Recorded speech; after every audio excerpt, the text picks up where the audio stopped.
Alright, yo, welcome back to Retro Rewire. My name is JJ. We're back for another In the Hunt, Honjo Saitama Part 2. Let's go inside. We're going to start at the display case, of course. Now, this is the premier retro display case, and as you can see, this thing is fully loaded. Let's have a closer look. Well, before we dig too deep, I just want to say that I meant to have this out sooner, but I got a little busy as in filming at more locations, so expect more In the Hunt goodness. Anyhow, let's dive deep in here. Sonic Wings 2 for the Neo Geo, Samurai Showdown 2, Fatal Fury, and Fatal Fury 2. Not a bad selection there of Neo Geo games. That Sonic Wings 2 looks freaking awesome too. And of course we have this Famicom cart here just shy of $100. I'm not sure exactly what it is, but kind of interesting. And look at the color on this Layla cart and Rockman 6. Freaking awesome, man. And of course, look at these retro Super Famicom wireless controllers. Those things definitely have a vibe, and they look freaking sweet, those vision pads. And of course, Super Famicom games, quite a bit of Rockman and Rockman X3 to be exact. And if you notice there, they actually have Biometal just shy of $200. That's definitely a premier shmup for the system. And then we have these floppy disks. Now, this was definitely a throwback for me, as I have not seen games on a floppy of that size in years. But as you can see, a lot of cool Sega stuff, a lot of cool PC Engine stuff, and I'm not sure what that Emerald Dragon business is there on the side. But for the PC Engine games, they had the Genji and the Heiki Clans game. That game is freaking awesome. Definitely playing that one right now on the PC Engine and the PlayStation 1. And of course, it's available on the Switch PS4. And then we have this Terra Cresta 2 just shy of $220. That's definitely premium, man. And then of course we have a lot of Nintendo handheld games there. We have some Zelda, Pocket Monsters, Final Fantasy, Wizardry, and of course the Mother games. Now here, nothing really stood out in these loose DS and 3DS games, but that Metroid Samus Returns is definitely one that I would like to add to my collection someday. And then of course we have, now here's this, Mega Man Power Battles for the PS2. I had no idea that that got a release on the PS2 as a standalone title. And of course we have a memory card for the PS1 in the original packaging. Super cool to see that one. And this too, this white Nintendo GameCube controller, just shy or about $50 more or less. That thing is freaking mean. And of course Famicom Disk System games. And I think there's a broadband adapter for the GameCube in the back. And then this Soliton business for the Sega Saturn. Not sure what that's about. Maybe like a wizardry type game. And of course Daytona USA 2001. And then we have Burger 2 just shy of $100. I had no idea that that was that expensive. Anyhow, we have Super Mario World, the soundtrack, Persona 5, and of course, Full House, the complete set. Rest in peace, Bob Saget. That was a great show growing up. Anyhow, please subscribe. It really helps out the channel. Let's look into the junk section here. This is the junk section case, and look how loaded this thing is. You can spend a little bit of time just kind of seeing everything that they have, which is what we're going to do. The Sanyo MSX, 3DS, never mind that, we have the Game Gear, 3,000 yen. Now the issue there seems to be that the screen is no longer functioning, but the system is turning on, and you could definitely mod that out and replace that. That's definitely a fixer-upper. With a lot of these handheld systems, honestly, there's just small issues, but there definitely can be saved. We have a core graphics here for 4,000 yen, and more PSP, more Game Boy.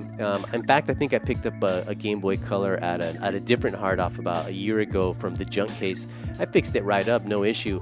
And, you know, definitely not for everyone fixing things, you know, but anyhow, let's focus here on the things at hand. We have that Game Boy portable charger in the back. That was kind of cool to see. Anyhow, let's take a look at a few games here. We're gonna look at Sega Saturn, Xbox, PC Engine, and of course PC. Not gonna go into too much detail for the PC games, but I will gloss it over, as this is a platform that I just kind of never really cover. But as you can see, a lot of interesting titles in Japanese mostly, but still definitely cool. And then, of course, Sega Saturn, the glorious Sega Saturn. And I want to say their selection of games was pretty good. There wasn't too many, but nowadays not many places carry too many Saturn games. That's just the sad truth. But the games that they did have on hand here were definitely, there was a few that I actually wanted. But I set a budget of 1,000 yen at this location. But look at this. Art of Fighting 2 loose, just shy of 20 bucks for the Neo Geo. They also had a 3DO game. Haven't seen this one before, but it seems to be like a puzzle-based game. Definitely an interesting cover. Anyhow, Sega Saturn Burning Rangers, 3,000 yen. This is one that I've always wanted, and I actually didn't get it because I no longer feel its priority. But we have Grandia. Now, I have this on the PlayStation 1, the North American version. But I hear that the Sega Saturn version is actually superior, but I haven't verified that myself. And then we have one of these like haunted spirit games. Be careful when you play these, man. These things could be cursed. So definitely enter at your own risk. But I don't know. I've just heard some stories just saying. Anyhow, we have Panzer Dragoon RPG Azel. This is definitely one of the elite games for the Saturn. Haven't played it myself, but here is one, Enemy Zero. I've been looking for this variant for ages, so it was awesome to see that they had this one. The other version is this one with the lenticular type cover, but it always just looks so dirty in comparison to the other one. And then we have Eber Rouge. Now this seems to be like a more adult-oriented type of game. I could be completely wrong, but judging by those screenshots, they seem to be communicating things, you know? But anyhow, Dreamcast, House of the Dead 2, Tetris, a lot of interesting stuff. Well, not too much, you know, for the Sega Dreamcast, but definitely a cool assortment of games. Not sure what this is, and we'll definitely have a closer look, but that Get Bass, Sega Bass Fishing, that's one that I actually want to try out with the fishing peripheral one day. But this, I think this is also like either a dating type game or another adult-oriented type game, but they seem to have a lot of these in stock. And then North American Xbox One games, look at that. Red Dead Redemption 2 and RE2, freaking awesome games there. And of course, Xbox 360. Now, it's no secret the Xbox brand in Japan is not very popular, but I was actually pleasantly surprised with the offerings that they had here. Usually this section is a lot smaller, but as you can see, it has a little bit of girth there. But anyhow, Street Fighter Cross Tekken. This is the limited edition. It includes the soundtrack as well as this foily cover, so that was kind of cool to see. I haven't seen this one before. But anyhow, PC Engine games. They had a few games here. We're definitely going to have a closer look at a few. Definitely feel free to pause. But I always wondered why the Champion Edition of Street Fighter 2 for the PC Engine came in a thicker case. I mean, it's on a Hue card, right? I'll have to look that up to see why. But this cover for R-Type is iconic. Freaking awesome game. And so is this. I'm not sure what this game is, but that cover was kind of cool. Maybe it's Burai 2. Could be wrong. But it looks like it's an RPG. And then we have East 4. I was tempted to get this, man, because the PC Engine CD-based games do come with the Red Book audio. And of course, we're going to take a look at Super Famicom and Nintendo 64 boxed games. A lot of interesting stuff here too. And I want to say the condition of the boxes here were actually pretty good. We'll start off here with Goemon 3. This is actually one of the first games that I downloaded when way back in the late 90s when I started messing around with emulation, because I always heard these games were released. We only got the first, but I had to try it, man. I think I even beat it. I was all in Japanese. That was kind of tough. But we have this Dragon Ball game, but it's labeled as Dragon Ball Z. Not sure what's up with that, but I haven't really seen that one. And then, of course, we have A Link to the Past. I love seeing like this older Zelda artwork, especially the one from like the 80s. And of course, A Link to the Past. It kind of just has a totally different vibe. But definitely like to nerd out on that Zelda artwork. And then we have this. Now, this is some kind of novel, but I gotta say, that cover is freaking awesome. Look at that thing.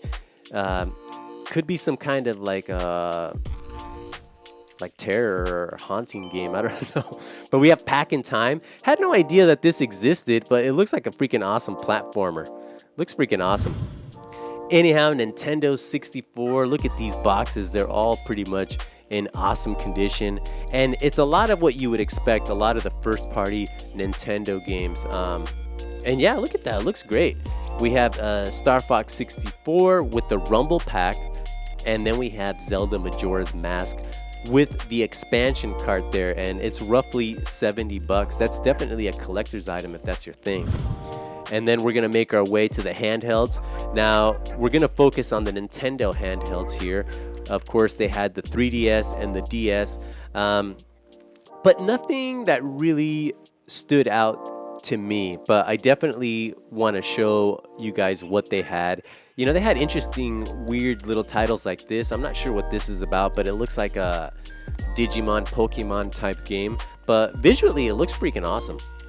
Gotta say, it looks pretty cool. And we'll just take a look at a few more things. Definitely feel free to pause. Nothing was overly expensive, you know, just kind of browsing through this section. And a lot of the stuff, I could be mistaken, but I think a lot of it's just kind of like shovelware. But of course, they did have a lot of like the major first party stuff, more or less. But definitely feel free to pause here. I just wanted to show this because, of course, these are awesome systems, and we can't just gloss them over too quickly, as these two systems have a huge fan base.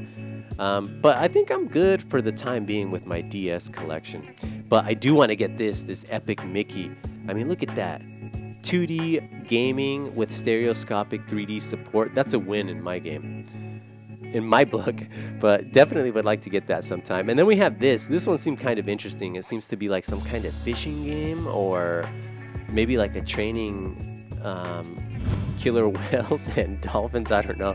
But anyhow, let's make our way into the junk section. Look at this Famicom and the disk system, and they had quite a bit of consoles here. Now the consoles started like at about $20, and they were as high as $40. Some of them were working, they just weren't tested, but usually the hard off does have a testing station, so you know, you could try before you buy, before you commit. But as you can see, we have the Wii, a number of PS3s, PlayStation 2s, Wii U, of course. We have a boxed one and a loose one, all sorts of like controllers and cables, typically what you would expect. There's even like a Super Scope 6 sensor there, which is kind of interesting. And then, of course, we have Famicoms, and then we have a Saturn there. The Saturn there was about 3,000 yen. And of course, we have a bunch of junk software. And I definitely like to shopping in this section because you can get a lot of interesting stuff. I mean, this is where I picked up all my Tekkens, my Soul Edge, a few Saturn games even, like Virtua Fighter Remix, Virtua Fighter 2. Of course, we have a lot of these titles are going to be sports titles, but you know, some of these sports games can be fun. And of course, you're going to see your Final Fantasies and of course your Biohazard games. So if you're trying to add that kind of stuff into your collection, definitely take a look at the junk section here, the junk games. Of course, PS2, lots of PS2, lots of handheld games. And you could easily spend a lot of time here just kind of browsing. Usually I usually spend like an hour in the junk section alone. But I kind of like these little signs that they have. All the junk games, as you can see, are 110 yen. So definitely interesting. Anyhow, next episode, we're going to do a part 3. That's right. We're going to show PlayStation, PS2, PS4, and of course hardware. And that's going to come out soon, and as well as another game pickups video. So definitely keep an eye out for that content. Anyhow, my name is JJ. Thank you for watching Retro Rewire, and I hope to see you all very, very soon. Ciao.